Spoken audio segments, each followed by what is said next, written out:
Hello दोस्तों, मैं आपका होस्ट और आपका गोस्ट फियर फ्रॉस्ट 22 से आज आपके लिए लेकर आया हूँ एक और सुपरनैचुरल हॉरर स्टोरी। आप अगर इस कहानी को पूरा सुनेंगे तो आपको सच में बहुत ज़्यादा मज़ा आने वाला है।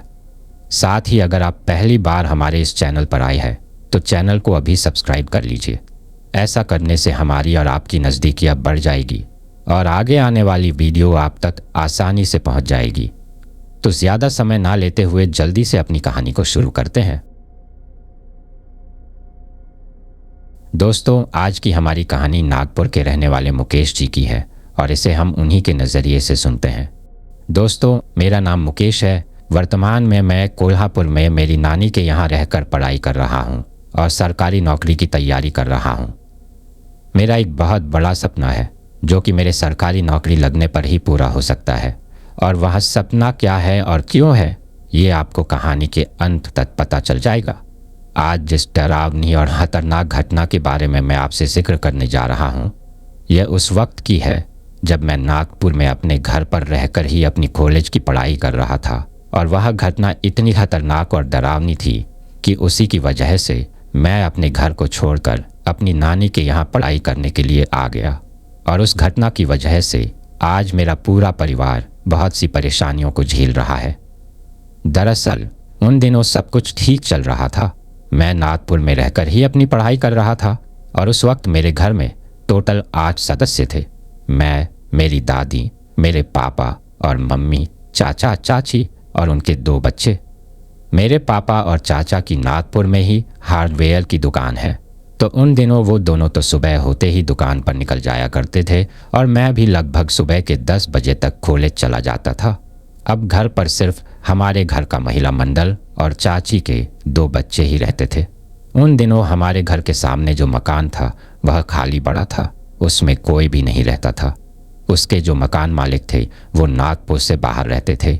लेकिन एक दिन उनका पापा के पास कॉल आता है और वो उन्हें बताते हैं कि जल्द ही आपके पास नए पड़ोसी रहने आने वाले हैं। तब पापा ने उनसे पूछा कि कौन आने वाला है, तो उन्होंने बताया कि उस मकान में किराए पर एक फैमिली रहने के लिए आ रही है। और उन्होंने पापा से मजाक करते हुए कहा कि अब तो मैंने आपके लिए पड़ोसियों का इंतज़ाम कर दिया है। साथ ही वो पापा से कहते हैं कि उनके ऊपर थोड़ी नज़र ही रखना, अगर कुछ गड़बड़ लगे तो मुझे फ़ोन कर देना।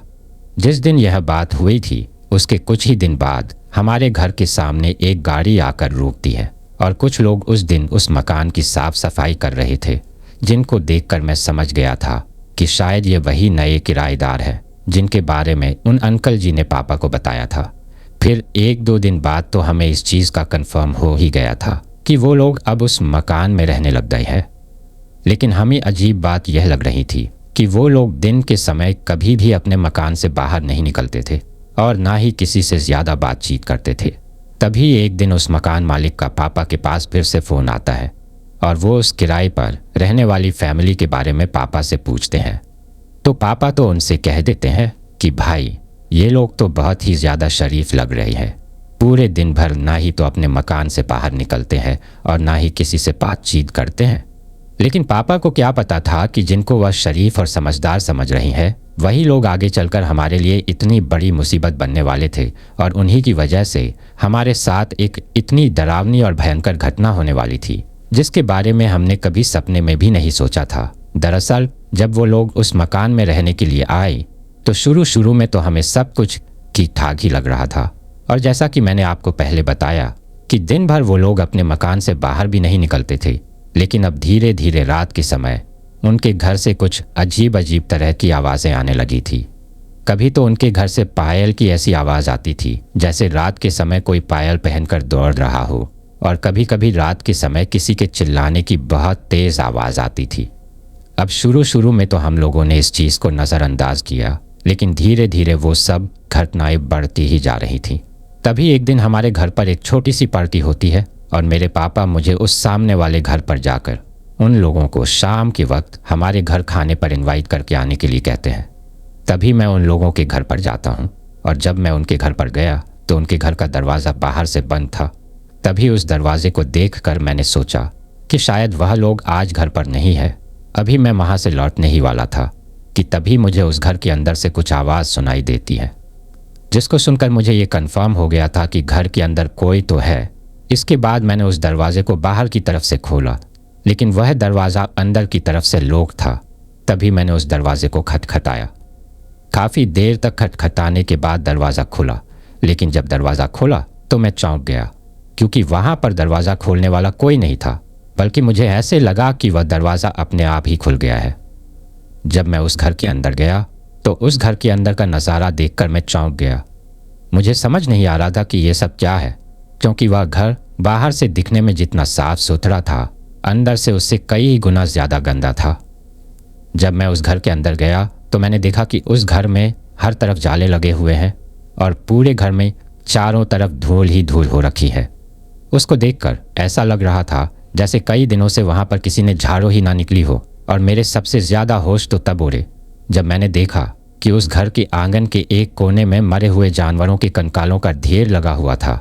और जब मैं थोड़ी बहुत हिम्मत करके उस घर के थोड़ा और अंदर गया, तब मैंने देखा कि उस घर के बरामदे में मरे हुए कबूतर लटक रही हैं और फर्श पर चारों तरफ खून की छींटें हो रखी हैं।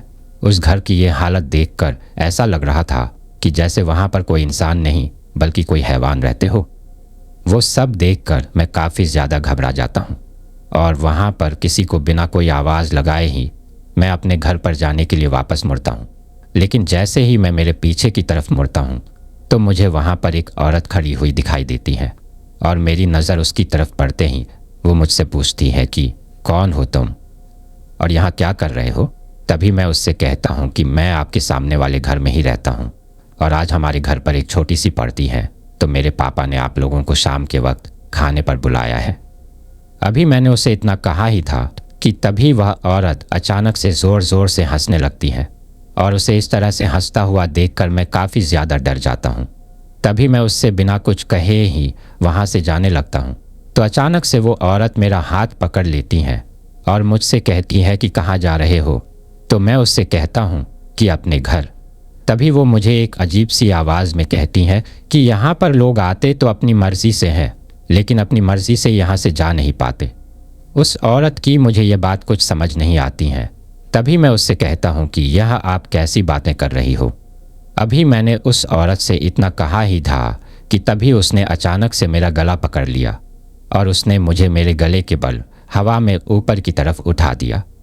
इसके बाद वह अजीब तरीके से गुर्राते हुए मुझसे कहती है कि तुम्हें अंदाज़ा भी नहीं है कि आज तुम कहाँ आ गए हो। आज तुम खुद अपनी मौत के दरवाजे पर चल कर आए हो। अब मेरी सांस उखड़ने लगी थी। मैं सोच रहा था कि इस औरत में इतनी ताकत कहाँ से आ गई जो इसने मुझे इस तरह से इतनी ऊपर मेरा गला पकड़कर उठा दिया है। इसके बाद उस औरत का चेहरा धीरे धीरे बदलने लगता है और कुछ ही देर बाद वो एक विकराल रूप ले लेती है जो दिखने में काफ़ी ज़्यादा डरावना लग रहा था। उसको देखकर ऐसा लग रहा था जैसे यह कोई चुड़ैल या फिर दायन है। अब मुझे समझ आ गया था कि आज मैंने इस घर में आकर कितनी बड़ी गलती कर दी है। तभी उस चुड़ैल ने अचानक से मेरे गले को छोड़ दिया, जिसके बाद मैं धड़ाम से वहीं पर नीचे गिर पड़ा और मेरे नीचे गिरते ही वो मेरे एक पैर को पकड़ती है और मुझे घसीटते हुए अंदर की तरफ एक कमरे में ले जाती है। जब वो मुझे उस कमरे में घसीटते हुए लेकर जा रही थी तो उसके पीछे से अलग अलग कमरों से कुछ और भी लोग निकल कर आ रहे थे और अब वो सभी लोग उसके पीछे पीछे उस कमरे में आते हैं। लेकिन जब मैंने गौर से उन लोगों की तरफ देखा तो उनके चेहरे भी उस चुड़ैल की तरह ही दिखने में बहुत ज़्यादा डरावने लग रहे थे। और आप सोच भी नहीं सकते कि उस वक्त तक मेरी क्या हालत हो चुकी थी। ना ही तो उस वक्त मेरे मुंह से कुछ आवाज़ निकल रही थी और ना ही मेरे हाथ पैर काम कर रहे थे। मैं चिल्लाकर अपने घर वालों को वहाँ पर बुलाना चाहता था, लेकिन मेरे हलक से बिल्कुल भी आवाज़ नहीं निकल रही थी। तभी वहाँ पर उस बड़ी चुड़ैल के पीछे एक लड़की की तरह दिखने वाली छोटी चुड़ैल थी जो उससे कहती है कि अरे वाह, आज तो लाजवाब खाने का इंतज़ाम हुआ है। उसके इतना कहते ही वो सभी लोग ज़ोर ज़ोर से हंसने लगते हैं और वह पूरा कमरा अब उनकी हंसी से ही गूंज रहा था। उन लोगों को इस तरह से हंसता हुआ देखकर मैं बहुत ज़्यादा डर गया था। अब मेरी सांसें बहुत तेज़ तेज़ चल रही थी। उस वक्त मुझे ऐसा लग रहा था कि जैसे अब थोड़ी ही देर में मुझे हार्ट अटैक आ जाएगा और मैं यहीं पर मर जाऊंगा। अभी मैं ये सब सोच ही रहा था कि तभी अचानक से मेरी आंखों के सामने झाला सा आने लगता है और धीरे धीरे मेरी नज़र धुंधली होने लगती है और मैं वहीं पर बेहोश हो जाता हूँ। लेकिन जब मुझे होश आता है तो मेरी आंखों के सामने बिल्कुल अंधेरा था। अब भी मैं उसी कमरे में पड़ा हुआ था, लेकिन मुझे वहां पर कुछ भी दिखाई नहीं दे रहा था। अब भी मेरे डर का स्तर 7वें आसमान पर था। अब मुझे किसी भी तरह से बचकर वहां से निकलना था। तभी मैंने मेरी जेब को टटोलना शुरू किया, लेकिन उस वक्त मेरी जेब में मेरा फ़ोन नहीं था। तभी मैंने सोचा कि मेरे पास यहाँ से निकलने का सिर्फ यही एक मौका है। वो चुड़ैल यहाँ पर किसी भी वक्त आती ही होंगी। लेकिन मुझे अब तक एक बात समझ में नहीं आ रही थी कि अगर मैं बेहोश हो गया था तो फिर उन लोगों ने मुझे जिंदा क्यों छोड़ दिया। लेकिन मैंने तो मन ही मन भगवान का शुक्रिया ही किया कि मैं अब तक जिंदा हूँ, और उसके साथ ही मैंने भगवान से प्रार्थना की कि हे भगवान, अगर अब तक मुझे जिंदा रख रखा है तो मुझे यहाँ से किसी भी तरह बाहर भी निकलो और मेरी जान बचाओ। अभी मैं आंख बंद करके भगवान से यही प्रार्थना कर रहा था, लेकिन जब मैंने आंख खोली तो मेरी नज़र उस कमरे की दीवार पर ऊपर की तरफ गई, जहाँ पर मुझे बाहर की तरफ से एक छोटी सी रोशनी आती हुई दिखाई देती है, जिसको देखकर मैं समझ गया था कि यह शायद इस कमरे का रोशनदान है। और जब मैंने उस दीवार के कान लगाकर गौर से बाहर की आवाज़ को सुना तो मुझे बाहर की तरफ मोटर गाड़ियों के आने जाने की आवाज़ सुनाई दे रही थी। और उस आवाज़ को सुनकर मैं समझ गया कि यह मेरे मोहल्ले की गली वाली सड़क है, और शायद अब तक रात हो चुकी है। इसी वजह से सड़क के बाहर की रोशनी इस रोशनदान से होते हुए कमरे की दीवार पर गिर रही है। लेकिन तभी मैं सोचता हूँ कि मैं शाम के वक्त घर से आया था और अब तक तो घर वाले भी मुझे ढूंढकर परेशान हो रहे होंगे। लेकिन मैंने सोचा कि इस वक्त मेरे पास इन सब बातों को सोचने का बिल्कुल भी टाइम नहीं है। मुझे सबसे पहले किसी भी तरह इस कमरे से बाहर निकलना है। लेकिन वह जो रोशनदान था वो काफ़ी ऊपर था और वह कमरा बिल्कुल पूरा खाली था। उस रोशनदान तक पहुंचने के लिए उस कमरे में कुछ भी सामान नहीं पड़ा हुआ था। तभी मैंने मेरा थोड़ा दिमाग लगाया और अपने पैरों से अपने जूतों को निकाला और उन दोनों जूतों की डोर को आपस में बांधकर उनको अपने गले में लटका लिया, क्योंकि मैं अपने किसी भी सामान को उस कमरे में नहीं छोड़ना चाहता था। क्योंकि मैंने सुना था कि हमारी कोई भी चीज़ अगर इन बुरी शक्तियों के हाथ लग जाती है तो ये हमारे साथ कुछ भी बुरा कर सकती है। इसके बाद मैं उस दीवार से चिपक कर अपने हाथ की हथेलियाँ और पैरों के बल पर ऊपर दीवार के उस रोशनदान की तरफ चढ़ने लगता हूँ। लेकिन उस वक्त डर के मारे मेरे पूरे शरीर पर काफ़ी ज़्यादा पसीना आ रहा था और उस बंद कमरे में काफ़ी ज़्यादा गर्मी भी थी। इसी वजह से पसीने से मेरे हाथ बार बार उस दीवार से फिसल रहे थे, जिसकी वजह से मुझे उस दीवार पर चढ़ने में काफ़ी ज़्यादा दिक्कत हो रही थी। लेकिन मैंने किसी तरह अपने पसीने को पोंछते हुए उस दीवार पर चढ़ना जारी रखा और काफ़ी देर तक कड़ी मशक्क़त करने के बाद मैं उस रोशनदान तक पहुंच गया। लेकिन उस रोशनदान तक पहुंचते ही मेरी उम्मीद टूट जाती है, क्योंकि उस रोशनदान में जाली लगी हुई थी। लेकिन जब मैंने उस रोशनदान की जाली को छूकर देखा तो मुझे महसूस हुआ कि यह सीमेंट वाली जाली है। तभी मैंने उस जाली को अपने हाथ से तोड़ने की कोशिश की, लेकिन वह टूट ही नहीं रही थी। तभी मैंने सोचा कि अगर इस जाली को तोड़ते हुए मेरा हाथ टूट गया तो हाथ तो फिर भी ठीक हो सकता है, लेकिन अगर आज मैं इस कमरे से बाहर नहीं निकल पाया तो शायद मैं अपनी जान से हाथ धो बैठूंगा। तभी मैंने अपने शरीर का पूरा जोर लगाकर उस जाली पर मुक्के मारना शुरू किया। अब मेरे हाथ से काफ़ी ज़्यादा खून बहने लगा था, लेकिन वह जाली टूटने का नाम ही नहीं ले रही थी। पर काफ़ी देर मारते ही रहने की वजह से वह जाली टूट जाती है। अब मैं किसी तरह उस जाली से बाहर की तरफ निकलता हूँ, लेकिन जब मैंने मेरी नज़रें नीचे की तरफ घुमाई तो देखा कि वह जाली सड़क से काफ़ी ज़्यादा ऊपर थी। तभी मैंने सोचा कि अगर मैं यहाँ से नीचे को कूदूंगा तो मेरे हाथ पैर ज़रूर टूटेंगे, लेकिन मुझे किसी भी तरह अपनी जान बचानी थी। इसीलिए मैं वहाँ से नीचे कूद जाता हूँ और नीचे कूदते ही जैसा मैंने सोचा था ठीक मेरे साथ वैसा ही होता है। मेरा एक पैर बुरी तरीके से ज़ख्मी हो जाता है और अब मैं उस पैर को बिल्कुल भी नहीं हिला पा रहा था। पर मैं किसी तरह हिम्मत करके उस पैर को घसीटते घसीटते अपने घर के दरवाजे तक पहुंचता हूं। जब मैं अपने घर के दरवाजे तक पहुंचता हूं तो मैं देखता हूं कि घर में बड़े ही आराम से पार्टी चल रही है, सभी लोग खाना खा रहे हैं। तभी मैं अपने मन ही मन में सोचता हूं कि यार ये कैसे घर वाले हैं, मैं इतनी देर से घर से गायब हूं और इन्हें मेरी कोई चिंता ही नहीं है। अभी मैं वहाँ पर खड़ा खड़ा ये सब सोच ही रहा था कि तभी अचानक से मेरी दादी की नज़र मेरे ऊपर जाती है और वह मेरा नाम लेकर चिल्लाती है कि अरे महेश तो। और दादी के इतना बोलते ही वहाँ पर मौजूद सभी लोगों की नज़रें मेरी तरफ जाती हैं। इसके बाद मेरी हिम्मत टूट जाती है और मैं रोते हुए मेरे घर के आंगन में गिर पड़ता हूँ तो सभी लोग दौड़कर मेरे पास आते हैं।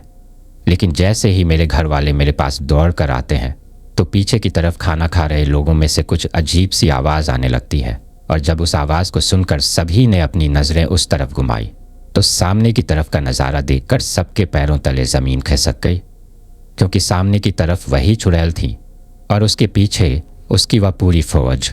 अब तक तो वो चुड़ैल बिल्कुल नॉर्मल इंसान की तरह दिख रही थी, लेकिन अब धीरे धीरे उसका वह रूप बिल्कुल वैसा ही हो जाता है जैसा थोड़ी देर पहले मैंने देखा था। सिर्फ उसका ही नहीं बल्कि उसके पीछे खड़े उन सभी लोगों का जो उस वक्त उस कमरे में उस चुड़ैल के साथ थे जब मैं वहाँ उस कमरे में उनके कब्जे में था। अब घर वालों को समझ नहीं आ रहा था कि वो अपनी आंखों के सामने यह क्या देख रही हैं। तभी अचानक से पता नहीं मेरी दादी को क्या होता है और वह भागकर हमारे घर का जो मंदिर था वहाँ पर जाती है और वहाँ पर मंदिर की जोत से कुछ बबूत उठाकर लाती है और हमारे घर के पूरे आंगन में छिड़कने लगती हैं। अब दादी के ऐसा करते ही उस चुड़ैल के पीछे जो उसके सभी साथी खड़े हुए थे वो तो अजीब तरीके से चिल्लाते हुए दौड़कर हमारे घर से बाहर निकल जाते हैं, लेकिन वह बड़ी चुड़ैल अभी भी वहीं पर खड़ी हुई थी और मेरी तरफ देखकर अजीब तरीके से गुर्राते हुए मुझसे कह रही थी कि तू इस तरह से हमारे चंगुल से नहीं बच सकता। तुझे क्या लगता है कि तूने यहाँ आकर अपनी जान बचा ली? नहीं, ऐसा कभी नहीं हो सकता, बल्कि तूने यहाँ आकर बहुत बड़ी गलती कर दी है। उस चुड़ैल के इतना कहने के बाद मेरी दादी अपने कदमों को उसकी तरफ बढ़ाती है और जो बची हुई बबूत थी उस पूरी की पूरी बबूत को उस चुड़ैल के ऊपर फेंक देती है और दादी के ऐसा करते ही वह चुड़ैल बहुत ज़ोर ज़ोर से चिल्लाने लगती है। तभी उस चुड़ैल ने चिल्लाते हुए अचानक से दादी के सिर पर बहुत तेज़ वार किया और दादी वहीं पर धड़ाम से आंगन में गिर गई। दादी के फर्श पर गिरते ही वह चुड़ैल भी वहाँ से गायब हो जाती हैं। उस वक्त मोहल्ले के भी कई लोग हमारे घर पर मौजूद थे और इस नज़ारे को देखकर उनके भी होश उड़े हुए थे। तभी मेरे चाचा जी भागकर दादी के पास जाते हैं और जब वो दादी को उठाते हैं तो दादी के सर से बहुत तेज़ खून निकल रहा था। तभी घर वाले मुझे और दादी को तुरंत अस्पताल लेकर जाते हैं। अस्पताल में मेरे तो टूटे हुए पैर पर प्लास्टर कर दिया जाता है, लेकिन डॉक्टरों ने बताया कि दादी की हालत काफ़ी ज़्यादा गंभीर है, वो कोमा में चली गई हैं। जब मैं अस्पताल में था तब पापा ने मुझसे पूछा कि तुम्हारे साथ यह सब कैसे हुआ। तब मैंने पापा को सारी बात बताई। फिर मैंने पापा से पूछा कि उस दिन अगर मैं रात तक घर पर नहीं लौटा था तो आप लोगों ने मुझे ढूंढने की कोशिश क्यों नहीं की और आप लोगों को मेरी चिंता क्यों नहीं हुई कि अब तक मैं घर पर क्यों नहीं लौटा। तब पापा मुझसे कहते हैं कि तुम्ही ने तो फ़ोन करके मुझसे कहा था कि तुम्हारे किसी दोस्त का एक्सीडेंट हो गया है और तुम उसे लेकर अस्पताल जा रहे हो और तुम्हारा सुबह तक आना होगा। आज शाम पार्टी में तुम शामिल नहीं हो पाओगे। तब मैंने पापा से कहा कि मैंने तो आपको कोई भी कॉल नहीं किया था, बल्कि जब मैं उस कमरे से बाहर निकलने की कोशिश कर रहा था उस वक्त तो मेरे पास मेरा फ़ोन भी नहीं था। लेकिन इसके बाद पापा ने मुझे जो कहानी बताई उसे सुनकर मेरे तो होश ही उड़ गए। पापा ने मुझे बताया कि उस दिन शाम होते ही उस घर में रहने वाली वह चुड़ैल हमारे घर पर आती है। वो अकेली नहीं आई थी, बल्कि अपने साथ अपने पूरे परिवार को लेकर आई थी और उसने हमारे घर पर आकर मेरे पापा से कहा कि हम लोग सामने वाले उस नए मकान में रहते हैं और आपका बेटा महेश आज हमें आपके घर पर खाना खाने के लिए इनवाइट करके गया था, इसीलिए हम लोग यहाँ पर आए हैं। तभी पापा ने उनसे कहा कि हाँ, मैंने ही उसे भेजा था, आप लोग आइए और खाना खाइए। तब मैंने पापा से कहा कि इसका मतलब वह चुड़ैल इंसानी रूप लेकर हमारे घर पर खाना खाने के लिए आई थी। इसके साथ ही मैं पापा से कहता हूँ कि क्या आपने उस मकान मालिक को फ़ोन करके इस घटना के बारे में नहीं बताया? तब पापा ने मुझसे कहा कि मैंने किया था उसको फ़ोन ये कहने के लिए कि क्या इंसानों की कोई कमी पड़ रही थी जो वो भूतों और चुड़ैलों को कब से मकान किराए पर देने लगा है। लेकिन जब मैंने उसके फ़ोन पर कॉल किया तो मुझे पता चला कि उसकी अब भी कुछ दिन पहले ही मौत हो चुकी है। पापा के मुंह से ये बात सुनकर मैं बहुत ज़्यादा चौंक गया था। मुझे लगा कि कहीं उस चुड़ैल ने ही तो उस मकान मालिक को नहीं मार दिया। अब इस हादसे को 15-20 दिन बीत चुके थे। तब तक डॉक्टरों ने मुझे अस्पताल से छुट्टी दे दी थी, लेकिन तब तक मेरी दादी कोमा में ही थी और उन्हें अस्पताल में ही रखा गया था। तो मेरे चाचा ने मेरे पापा से कहा कि आप महेश को लेकर घर चले जाइए माँ के पास, मैं रुकता हूँ। इसके बाद सभी घर वाले मुझे लेकर घर पर आ जाते। लेकिन हमारे मोहल्ले में एक बुजुर्ग दादा रहते हैं, जो उस दिन वह घटना जब हमारे घर पर हुई थी तब वो वहीं पर मौजूद थे। और वो हम लोगों के घर पर आते ही मेरे पापा के पास आते हैं और उनसे कहते हैं कि मैं तुम लोगों का घर पर आने का इंतज़ार ही कर रहा था। वो पापा को बताते हैं कि मेरी नज़र में एक बहुत ही सिद्ध प्राप्त किए हुए अघोरी है और वह अपनी सिद्धियों का उपयोग सिर्फ लोगों की भलाई के लिए ही करते हैं। तुम्हें भी एक बार उनको अपने घर पर बुलाकर उस डरावनी घटना की पूरी जानकारी लेनी चाहिए। हो सकता है वह चुड़ैल फिर से तुम्हारे घर के किसी सदस्य पर हमला कर दे। तभी पापा उनसे कहते हैं कि ठीक है, आप उन्हें बुलाइए। इसके बाद वो अघोरी हमारे घर पर आते हैं। दरअसल वह रात के वक्त हमारे घर पर आए थे, लेकिन जैसे ही वो अघोरी बाबा हमारे घर पर आए तो उनके आते ही उस सामने वाले मकान में से अजीब तरीके से किसी के चिल्लाने की आवाज़ आने लगी थी। उसके बाद उन अघोरी बाबा ने हमें बताया कि वह तो कोई भगवान का करिश्मा ही था जो उस दिन आप लोगों की जान बच गई, वरना वह चुड़ैलों की पूरी पलटन आप लोगों को मारने के लिए ही यहाँ पर आई थी।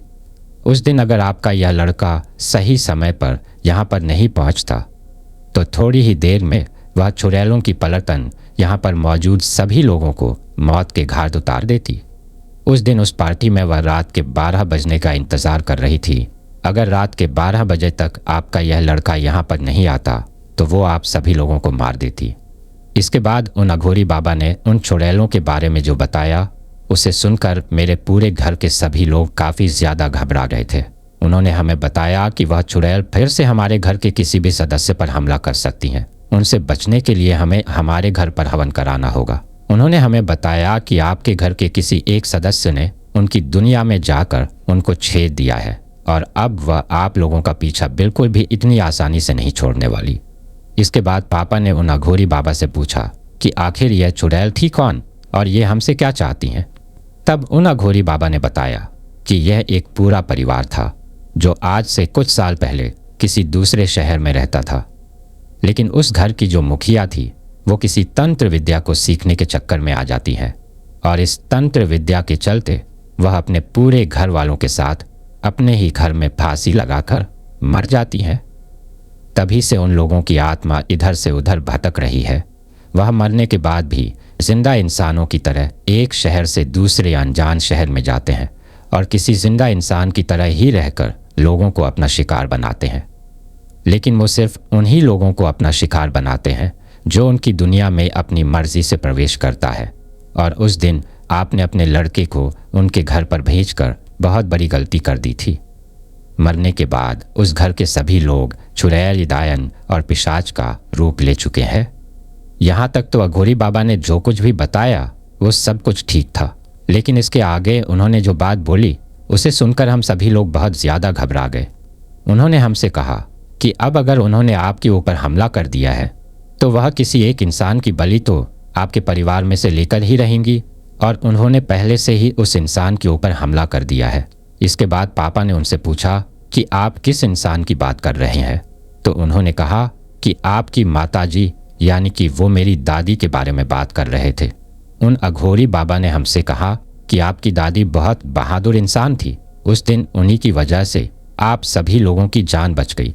अगर उस दिन वो अपनी बहादुरी दिखाकर मंदिर का वह बबूत उस चुड़ैल पर नहीं फेंकती तो उस दिन बहुत बड़ा अनर्थ हो जाता।